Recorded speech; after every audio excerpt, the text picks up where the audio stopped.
Hi, and welcome to my channel. We're going to do a weekly wrap-up that's kind of also a monthly wrap-up. I am going to talk about what I finished and what I didn't quite get done from this month that I'm carrying over, because from now on, I have no time limit on my TBR. So however long it takes me to finish my next set of books is how long it takes. Announcements.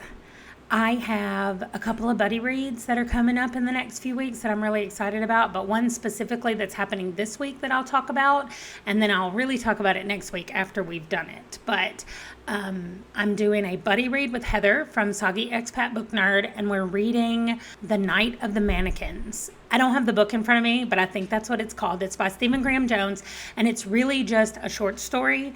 And so we're officially starting that on September the 1st, which is tomorrow. I know that I'm filming this on the 31st, so a couple days ago. But by the time you see this, I will have already read the book, and hopefully I really liked it. Now, for my new subscribers, I have Sipping with Heather and Vaunter Stellar.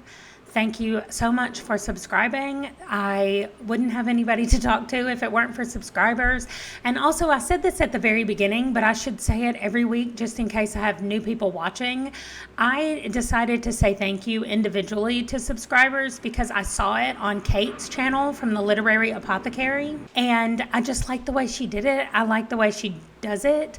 I like that it is kind of a personal thank you for joining the channel. And so I wanted to do that as well.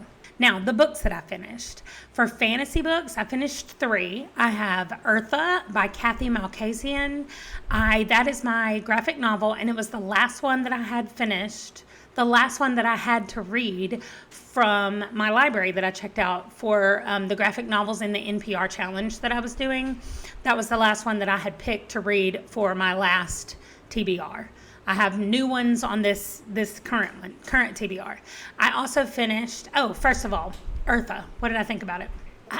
I was confused at the beginning. I feel like I say that about every graphic novel that I read. I say, I was confused at the beginning because they're confusing, especially the fantasy ones. They seem to throw us in the middle of whatever action is happening, and I'm always like, wait, what are we doing? I don't know what we're doing. And so I just always feel a little bit confused. But this book is about Eartha, who is a girl, and she lives in a place where dreams go, and specifically dreams from the city people. And we don't really know who they are. They've forgotten about Eartha and her people, and Eartha and her people have forgotten where the city is because they decided years and years ago to never mingle together. But Eartha is taller than everybody else. Her parents are super short. I don't know if they're sprites or some other kind of mythical being. We don't get that information, but Eartha is much taller than everybody else, and she just seems to be super sweet, and she is a hard worker and just wants to help everybody. But she's also naive and gets herself into situations that either she doesn't know how to handle or she handles them and things just work out. She handles them probably in not the way that I would have chosen to handle them, but things still just work out. So I can't say that the book was bad. It definitely had a really good theme, I thought, and overall I enjoyed it, but I don't know that I would have gone searching for it had it not been on my NPR challenge. So I'm glad that it was there. The second book that I finished is Dragons of Autumn Twilight by Margaret Weiss and Tracy Hickman. This one I'm going to talk more about in my update to the fantasy list. This is on Klaus's 100 Best Fantasy Books and Series. So this is the first book in the Dragonlance Chronicles, and it's the only one that I'm reading right now. I did enjoy some of the characters, and so I may go into this a little bit more, but as of right now, this is where I'm stopping for the 100 best fantasy books. So if I continue it, it'll be on my own time and not as part of that reading challenge. And then the last fantasy book that I read was one of my old authors called Kristen Painter.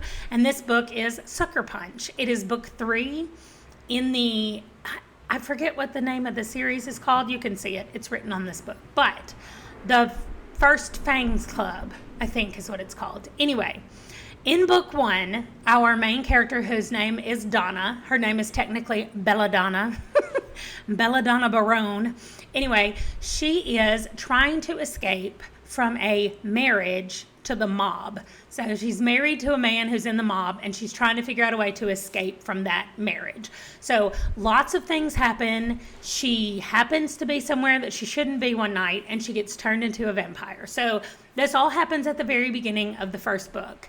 And so it has been a whirlwind since she got turned into a vampire. So while this is probably what's considered more general fantasy fiction or paranormal fiction, like I don't even know what subgenre to put this into, but it's just cute. And I love that Donna is in her 40s and she's the main character of this thing, and she's kind of kicking everybody's tail, and I just really like it. So I just had forgotten how much I liked it until I started reading this book 3, and then I was reminded, and I was like, oh yeah, I really like this series. So it's really good.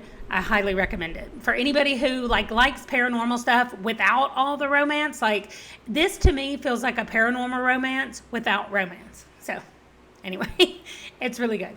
Okay, then for mystery, I only read 1, and you're going to be surprised that Stephen Graham Jones's book is listed in mystery. This is Not for Nothing, and I loved it. It is written in second person. I'm definitely going to go deeper into this one because this is going to be in my 5-star reads discussion that I have in probably a month or so, where I take all my 5 stars from the last one and just talk about them. It's written in second person, so instead of saying he walked into the restaurant and sat at the bar, it's more you walk into the restaurant and you sat at the bar and you grabbed your fork, or she handed you your fork, like things like that. And so it takes a little bit getting used to, I will say, at the beginning, but however, I loved it. I said this before, it feels like almost like you've had amnesia and you don't know what's happening, and somebody's telling you about how your life is going, and so they're saying you, and they're kind of telling you what you did and all this stuff. So you're still finding out and discovering things about yourself. And at the baseline, at the basic level of the story, it is a detective novel, and you are the detective. And so you are learning things about the mysteries that you're trying to solve at the same time that you're learning things about this character who you are. So it was really good, and I really liked it. It was so well done. And the only mystery that I read this week. And I read 1 sci-fi, the last book that I read this week, called The Feed by Nick Clark Window. I was not sure that I was going to like this, and then after I started, I was really hooked at the very beginning, and I said something about it on Discord, and somebody said, oh, that was a TV show, or they made it into one, or it's about to be one. I don't know, something about a TV show. And so that just made me even more excited because I really like the concept of this, and I think you could take it in a lot of cool places. Now, I read this physically and I listened to it on audio because I got it from my library, and it is read by the author, which doesn't happen a lot in fiction books. Like, I know a lot of nonfiction writers read their own stuff, but it doesn't happen as often in fiction.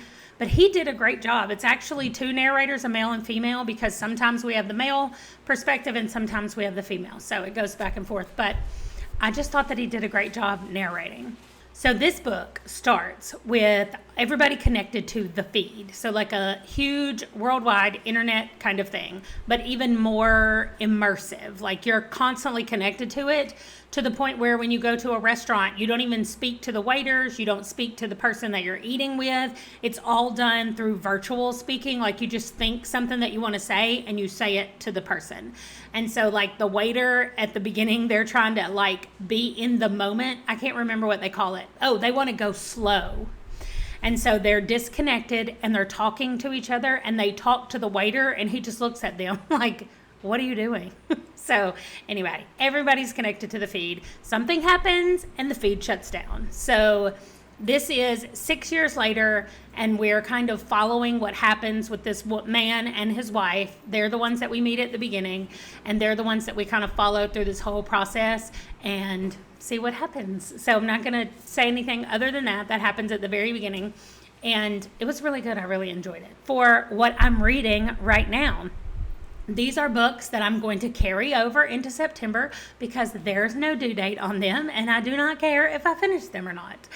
The first one is The Dark That Dwells by Matt Digman and Ryan Roddy. This is my Kindle read. I'm always reading at least one book on my Kindle, and then when I finish that, I just move right into my next Kindle read, which I'll go ahead and tell you. It's going to be The Rave by J.R. Trask. I really wanted to finish The Dark That Dwells and The Rave because those are two monthly reads on the Discord channels that I follow.